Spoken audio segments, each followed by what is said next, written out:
Hello students, welcome to Bhatia classes.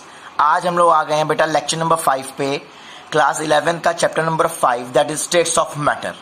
अब हम आ गए हैं, टॉपिक पढ़ना है हमें बॉयल्स लॉ, जैसे कि आपको स्क्रीन पे दिखाई दे रहा है बॉयल्स लॉ। ये बेसिकली गैसियस लॉ होता है। हमने इसमें चार्ल्स लॉ पढ़ेंगे और भी बहुत सारे लॉज जो आगे पढ़ेंगे। ये बेसिकली फिजिकल प्रॉपर्टीज पे डिपेंड होता है, pressure, temperature, volume, number of moles. ठीक, अब बॉयल्स लॉ होता क्या है? प्रेशर वॉल्यूम पे लॉ होता है। ये किस पे लॉ है? प्रेशर वॉल्यूम का। इसको लर्न करने का तरीका पापा वाला लॉ, पापा वाला लॉ, पापा वाला लॉ। पापा मतलब प्रेशर, वाला मतलब वॉल्यूम, लॉ पता ही है। पापा वाला लॉ मतलब प्रेशर वॉल्यूम लॉ पे होता है। इसमें क्या होता है? ये लॉ प्रेशर वॉल्यूम लॉ पे होता है। इसमें जो होता है प्रेशर होता है डायरेक्टली प्रोपोर्शनल नहीं, inversely proportional to volume of gas at constant temperature for mass of gas moles. मतलब ये होता है प्रेशर जो है इनवर्सली प्रोपोर्शनल होता है वॉल्यूम ऑफ गैस के eight constant temperature and moles of a gas, and moles of a gas. Okay, ये इन दोनों पे कांस्टेंट रहता है तब ये लॉ फॉलो होता है। Pressure is inversely proportional to 1/v। जैसे जैसे प्रेशर इंक्रीज करेंगे वैसे वैसे वॉल्यूम डिक्रीज होगा।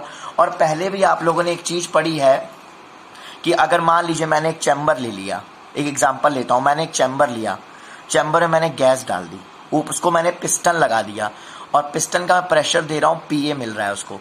अब जैसे जैसे मैं प्रेशर को बढ़ाऊंगा पिस्टन पे वैसे वैसे गैस कंप्रेस होगी। अभी उसका वॉल्यूम V1 था, अब उसका वॉल्यूम क्या हो जाएगा? V2 हो जाएगा। मतलब जैसे जैसे गैस प्रेशर बढ़ेगा वॉल्यूम घटता जाएगा। पहले V1 था, V2 हो जाएगा। राइट, बताया जा रहा है जैसे हमने पढ़ेगा कि इनवर्सली प्रोपोर्शनल है तो P इंक्रीज होगा तो V डिक्रीज होगा। राइट, ये देखिए eight constant T and moles. जब मैं प्रोपोर्शनलिटी हटाऊंगा तो यहाँ K1 लग जाएगा। K1 क्या है? एक कांस्टेंट है जो डिपेंड करता है टेम्परेचर और मोल्स पे। अगर मैं आपको रीअरेंजमेंट करूं तो K1 उधर चला जाएगा, PV आ जाएगा। अब ये देखिए PV की वैल्यू क्या है? कांस्टेंट है।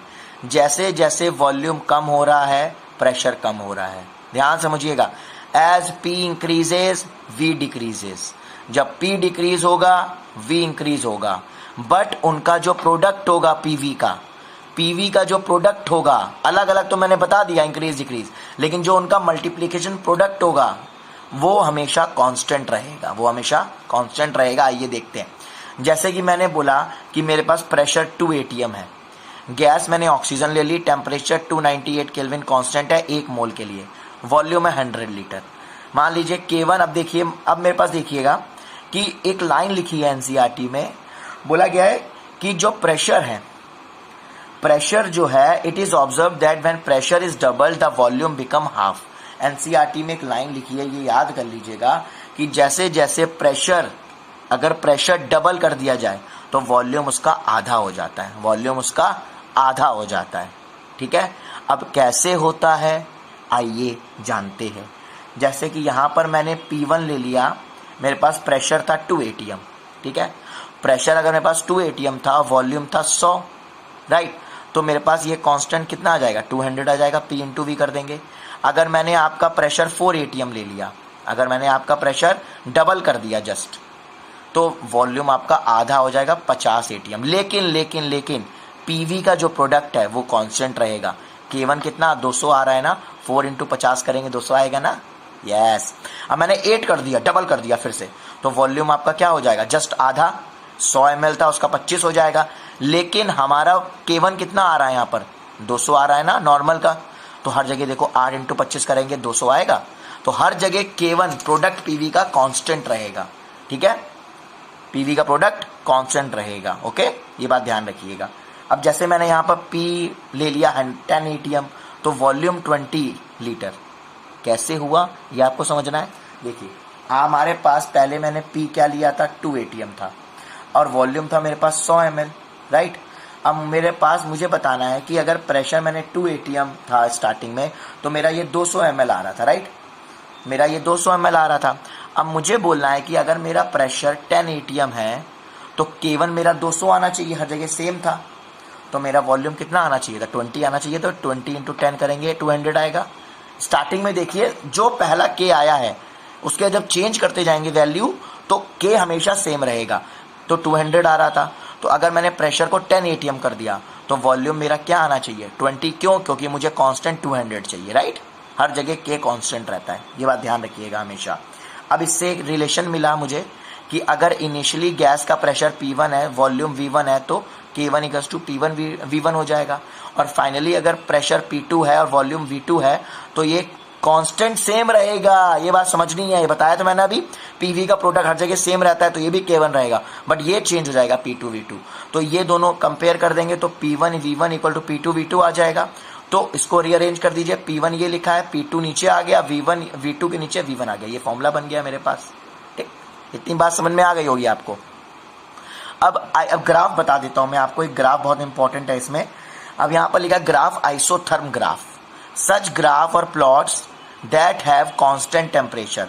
आइसोथर्म ग्राफ वो होते हैं जो कांस्टेंट टेम्परेचर पे बनते हैं। चलिए अब यहाँ एक ग्राफ बनाते हैं प्रेशर और वॉल्यूम के बीच में। ये देखिए मैंने 0.2 ले लिया, यहाँ 0.4 ले लिया, 0.6 ले लिया। तो आपको पता है वॉल्यूम जैसे जैसे बढ़ेगा प्रेशर वैसे से घटेगा, सॉरी प्रेशर जैसे जैसे बढ़ेगा वॉल्यूम घटेगा। ही देखिए 0.2 पे 5 लीटर था, 0.4 पे 4 लीटर, 0.6 पे 3 लीटर। तो ये ऐसा ग्राफ है, थोड़ा सा टेढ़ा बन गया, ऐसा आएगा ग्राफ। अब ये अलग अलग टेम्परेचर पे चेक करते हैं क्या वो कंडीशन सेम आ रही है। चलिए देखिए वॉल्यूम प्रेशर पे है वहां प्रेशर वॉल्यूम पे थे। अब यहां पर देखिए कि ये 253 केल्विन लिया मैंने, 253 केल्विन लिया। टेम्परेचर बढ़ेगा तो काइनेटिक एनर्जी बढ़ेगी पार्टिकल, क्योंकि गैस के मॉलिक्यूल्स हैं, फिर इधर उधर कूदते हैं, काइनेटिक ज़्यादा होती है तो वॉल्यूम भी बढ़ेगा, इधर उधर फैलेंगे। तो ये ऐसा ग्राफ आएगा। ये आप खुद देखिए, इस वॉल्यूम पे ये टेम्परेचर, इस वॉल्यूम पे देखिए ये टेम्परेचर, ये वॉल्यूम, देखो इस प्रेशर पे ये वॉल्यूम, ठीक है। उसके बाद ये टेम्परेचर बढ़ रहा है, वॉल्यूम बढ़ रहा है, दिखाई दे रहा है। टेम्परेचर बढ़ा वॉल्यूम बढ़ा, टेम्परेचर बढ़ा वॉल्यूम बढ़ा। तो टेम्परेचर बढ़ रहा है तो वॉल्यूम भी बढ़ रहा है डिफरेंट टी पे, ठीक है। और प्रेशर कम हो रहा है, प्रेशर कम हो रहा है। देखो वॉल्यूम इंक्रीज हो रहा है लेकिन प्रेशर कम हो रहा है, ठीक है।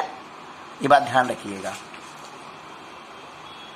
अब देखिए आपके मन में एक बात आ रही होगी, सर ये ग्राफ ऐसे आके यहां पर कांस्टेंट हो गया है ना, ये कांस्टेंट कर्व हो गया है, क्या ये आगे जाके बढ़ेगा कि नहीं बढ़ेगा, कि ये ऐसे ही चलता रहेगा, ये आपके मन में बात आ रही होगी।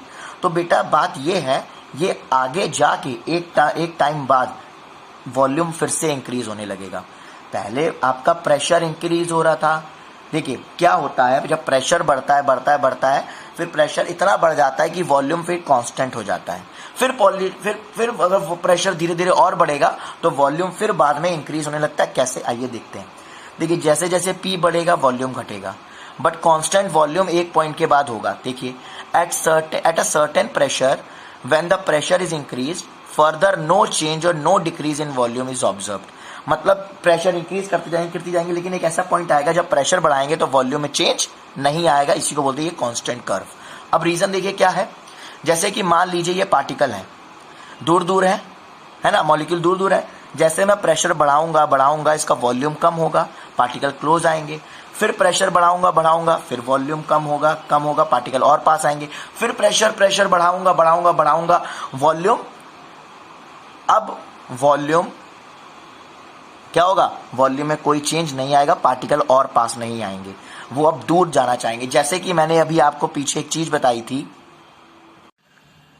जैसे कि मैं बोल रहा था बेटा आपको कि चैम्बर में जैसे जैसे प्रेशर बढ़ता जाएगा, एक पॉइंट ऐसा आएगा जब प्रेशर बढ़ता रहेगा वॉल्यूम में कोई चेंज नहीं आएगा, पार्टिकल और क्लोज नहीं आएंगे। जैसे कि हमने एक टॉपिक पढ़ा था पीछे, आपको याद होगा कि जब पार्टिकल दो पास में रखे थे, उनको इतना पास लिया है, फिर वो उसके बाद जब पास आ गए तो वो और क्लोज नहीं आ पाए, वो रिपेल करना स्टार्ट कर गए। रिपल्शन प्रोसेस से पढ़ा था, रिपल्शन फोर्स में, कि जब वो इतना पास आ गए कि अब उसको और पास नहीं लाया जा सकता, क्योंकि वो रिपल्शन करने लगे।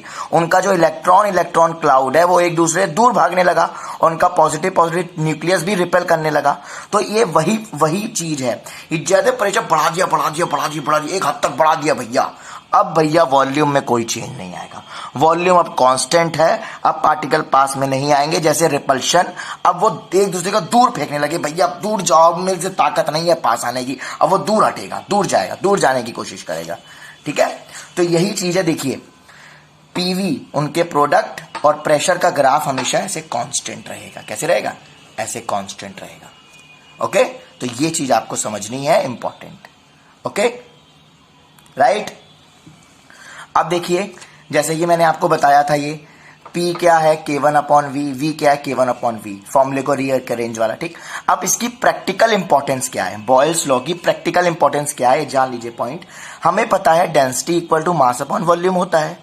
वॉल्यूम मुझे पता है K1/P है। अगर मैं वॉल्यूम की वैल्यू यहां रख दूं तो ये density is equal to mass upon K1/P, P ऊपर चला जाएगा, तो rho is equal to M into P/K1। ये जो M है at constant T and mass of gas constant. अब देखिए हमें पता है कि ये बॉयल्स लॉ किस पे चलता है, कांस्टेंट टेम्परेचर और mass of any gas constant. ये मास है तो ये पूरी चीज कांस्टेंट हो गई, इतनी चीज, राइट। तो रो इज इक्वल्स टू क्या आ गया, देखिएगा रो इज इक्वल्स टू क्या आ गया, ये इतना कांस्टेंट आ गया, तो रो इक्वल्स टू क्या आ गया आपका P, मतलब rho is directly proportional to P, rho is directly proportional to P आ गया। तो क्या बोल रहा है, as we go at high altitude, अगर मैं हाई एल्टीट्यूड में जाता हूं जैसे लाइक अमरनाथ यात्रा, इन सब यात्राओं पे, माउंटेन्स पे, तो प्रेशर कम होगा और साथ में डेंसिटी, गैस की डेंसिटी भी कम होगी।